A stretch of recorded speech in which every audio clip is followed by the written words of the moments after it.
Module 2, Inserting Symbols, covers the following topics: symbols and miscellaneous symbols. The first topic in Module 2 is symbols. So we'll take a look at placing some symbols within our drawing from our toolbar, and we're in our TLP-E-S1, which was our schematic drawing, and we can tell by the menu down at the bottom we're in the schematic. Now let's just take a look at placing some of the symbols. So we can place a terminal block, just as a sample. Pick the style, the direction, the number of terminals. Let's say we've got 12. We can set a starting number and an increment number. We can number the terminals, and we can also add the wire terminals as well. Select OK, and the terminal block is placed. And then you can pick the first wire location, say the center of the first terminal, how far away, pick a point, and then the termination point. For the wiring, we can actually add the wiring in, and then just answer yes or no, and the wiring comes in.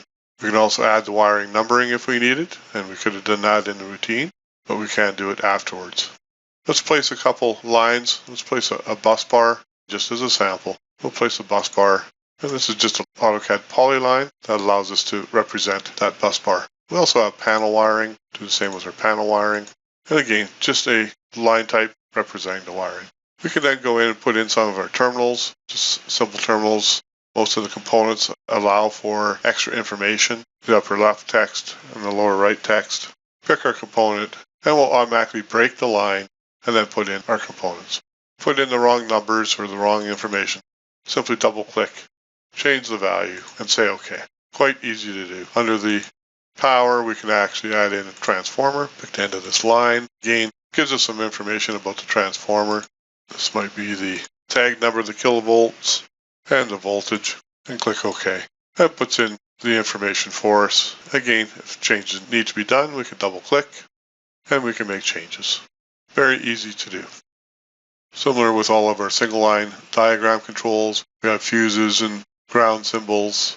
Simply just pick the symbol, pick the disconnect switch, pick the line where we'd like it to go, and then put in the size, and click OK, and it puts in the symbol, and puts in the 15 amp. Automatically breaks the line and trims it up, which most of the symbols will do in the Auto Electric software. We need some of the library components like a lighting panel. We can go under our libraries, select the lighting panel schedule, and ask for the upper left corner. We can pick it single phase or three phase, and maybe just 10 circuits, and click OK. Use our move command, move that information out of the way, and there is our lighting panel. That can be filled in to suit. We'll save this drawing, we'll close it, and we'll open up our S2, which was our control drawing, and you'll notice that once we're in our control drawing or layout drawing, automatically switches the menu to the layout. So now we have access to the layout tools and things like cable trays that we can place. Put in, say, a 12-inch cable tray. We can actually turn on an auto route feature, which will connect all the components. So if this is a big cable run, we can enable it, use the next fitting inserted, and then we can say OK, and start to place our cable tray. Use the F8 key to force it to an orthogonal axis, and then places our cable tray. We can then add 90-degree elbows. So it automatically adds the cable trays in as we go. So it knows to start from the last component. We can even put things in like T's, direction of the T with the auto route feature enabled. It asks us for which one we'd like to continue on, direction, because we can come off of our branch side, or stay on the main run. We can just click OK, and then if I add some more cable tray, it just adds it to that piece there. Again, we have some line types. We have some ground wire, some conduit cable, all the things that would be used for a layout drawing. The last topic in Module 2 is miscellaneous symbols. So once we've done our control layouts, we also have access to other miscellaneous symbols within the software that allow us to complete the drawing. So under the Miscellaneous Symbols tab, we have things like a north arrow, where we can place in a north arrow. We have instrument tags, we have standard detail, item balloons, section details. We're doing sections, section arrows, those types of symbols that we can use to create the drawing. We also have some civil symbols where we can do a fence or the grade symbol. We'll even have building outlines. So let's put a building around this ducting.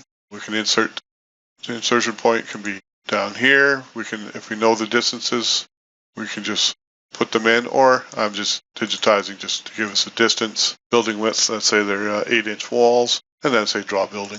And it puts a building around our drawing. We can add things like doors, gives you a dialogue, shows you what the door will look like, even tells you what the pick points are, where to pick them. We can do a plan or an elevation, and single or double door types. We'll just do a single door type in the plan view, add the door in. So we'll pick near the end of the wall, distance to the hinge, end of the door, so we'll just digitize that in. You can put in actual values, and then we can pick opposite sides, width of door, say 36-inch wide door, that's fine. Say OK, and there's our door symbol. We also have window symbols, orientate it from the corner of the building, and then we'll get to the center of the window, and then it will place in a window. So again, we'll pick the end of the building, center of the window, pick on either side, window width, let's say is 48, and it places in a window symbol. Under the Utilities tab, we also have some miscellaneous symbols that we can place, or miscellaneous tools we can use. Things like a revision cloud. Maybe we need to move this door. And it places in a revision cloud. Let's save this drawing. This concludes the topics covered in Module 2. Please review Module 2 or select the next module.